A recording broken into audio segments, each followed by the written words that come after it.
Welcome to the farm.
You about to be a YouTube star. What are you doing? Well, I'll tell you what, this is, y'all were to go to work for the television station. Yeah. Yeah. Yeah. Well, we're doing a farm tour. You gonna roll your hay today? Yes, sir. I checked it about an hour ago. It's dry as bone. Yeah. So maybe you're good. Then all next week, 65 and 70. Is it really? Yeah. No rain, I think they said till Friday. Well, we've got the rest of it then.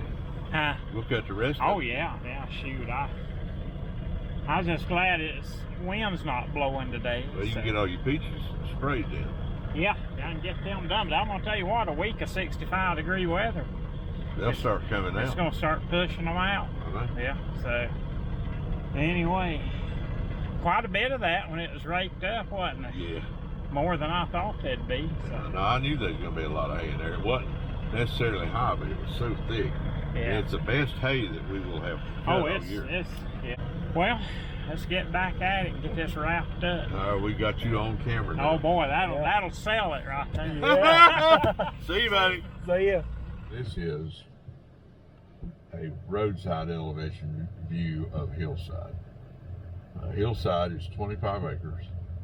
I share the field with Gray Paul, who grows pumpkins on it. And my arrangement with the landlord is I leave corn or soybeans standing for him to hunt over because he's a big outdoorsman. And you can see on the left side of the field, there's a lot of corn still left. And what we will do, we will come back and harvest this corn after January 1st and put it in storage.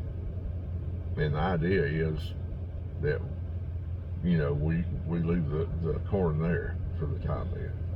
And that's what my rent costs for this field. And we're gonna go up the field. It's about 35%, a 35% grade. And you can't appreciate just how steep it is until you're at the base of it, looking at it, and then you go up it. I have, this year, I put the combine, it was full, coming down the hill. You go up the field, you can see the combine tracks in it. Up the field in 4-wheel drive, then you come down the field in 2-wheel drive, because the rear tires will start slipping, and then you're really going to be in trouble. I did set it up on the nose 2 times on the field this year, and I don't let anybody plant hillside or combine hillside. None of the employees do, just because it's such a high risk. You just got to take your time and be smart. This is the hillside field. You can see we got a huge water storage tank up here to the left that one of the orchardists uses to get water from. It comes from a well. To the right is a pond. Everybody calls this White Baby Pond. All the fields that we farm used to be orchards. Pig field, blood field, and money field were managed and owned by Park and Shop grocery stores. And they were a grocery store out of Charlotte in that area. And Jim McKay, Uncle Jim as they called him, used to get on there and talk about Park and Shop apples. Delicious Park and Shop apples at our stores. They were all grown up here on the Brushy Mountains. This field has its challenges because, as I said, it's so steep up the hillside proper. you can see we grow grain in these lower parts of the field. And we'll see where Gray grows his pumpkins. He grows pumpkins in part of the lower field. But it's, once again, it's that black rich dirt. Now, the rye has been planted in this. We did not use the Salford on this field. The landowner wanted us to give the field a break for a couple of years because of those rocks. We've been very aggressive in our treatment of this field because there were so many holes where the apple trees were rooted out. It was almost impossible.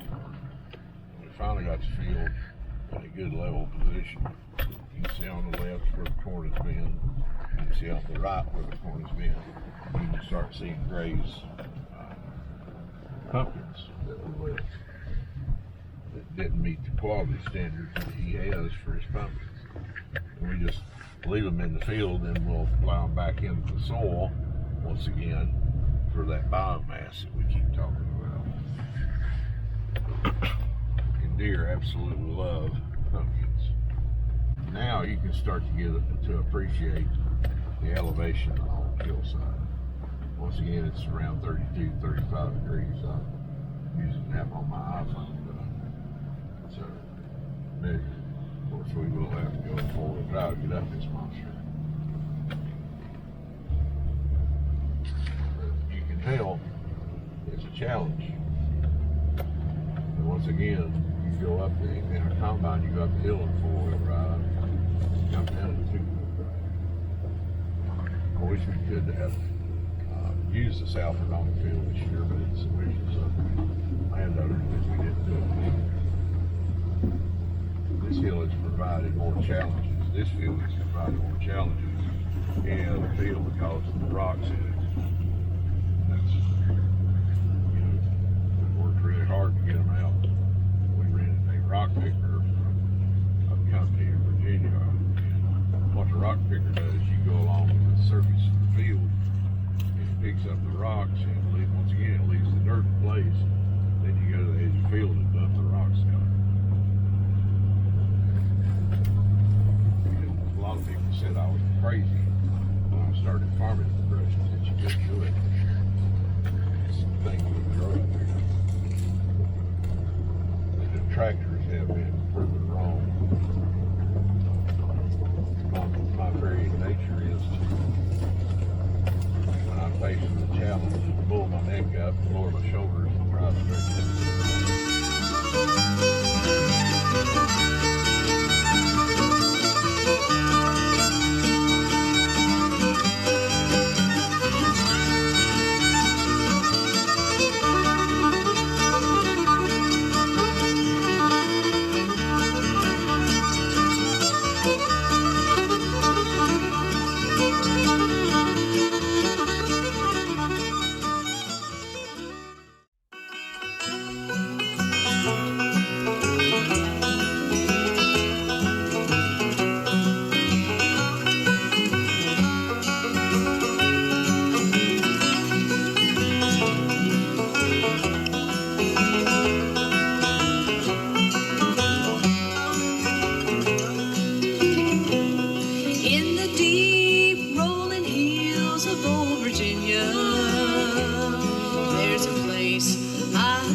Yeah, this field is Jordan's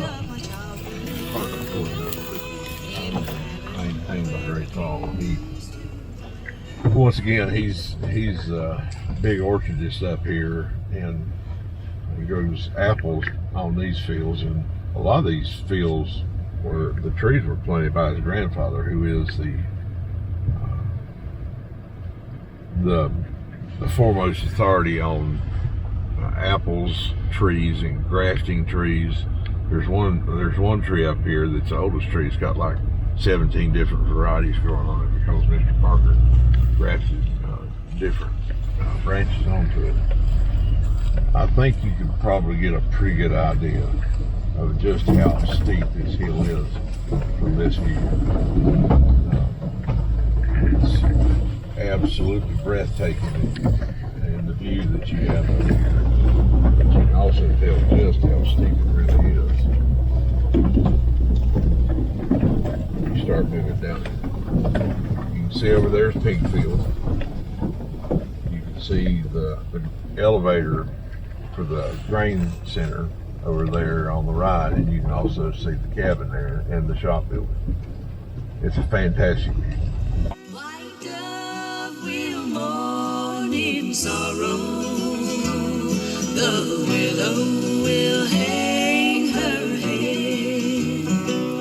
I'll live my life in sorrow, since mother and daddy are dead.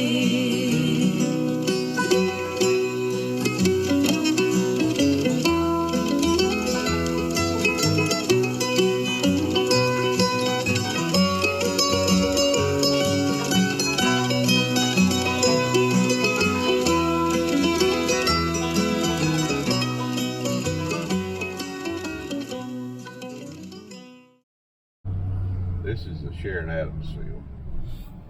It's owned by two different people. This is the 14-acre leg of it is owned by the Robinsons. And once again, you can see the work we've done with the Southern of this field. It's just fantastic.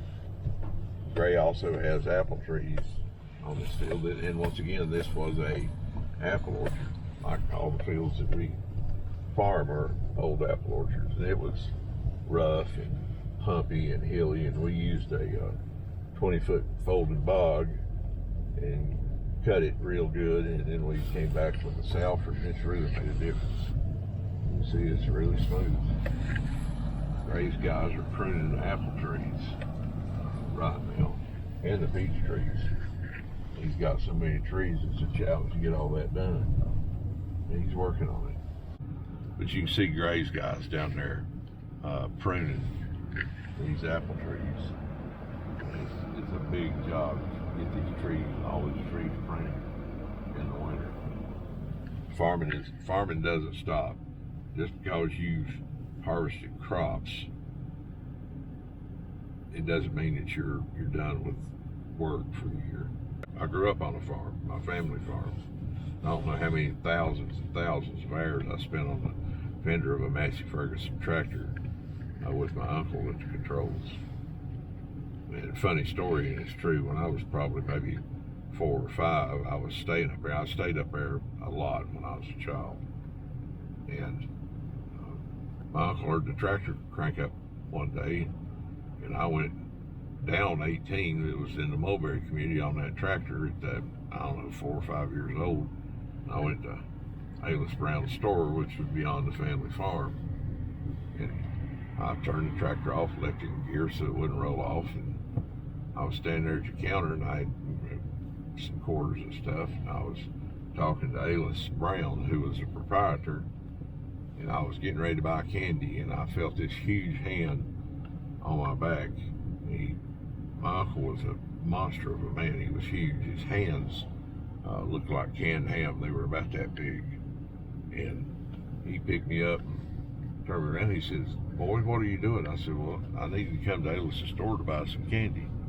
And I had driven a tractor out there, which, you know, caused everybody to wig out. And I bought my candy. But I didn't find favor with my uncle at that point.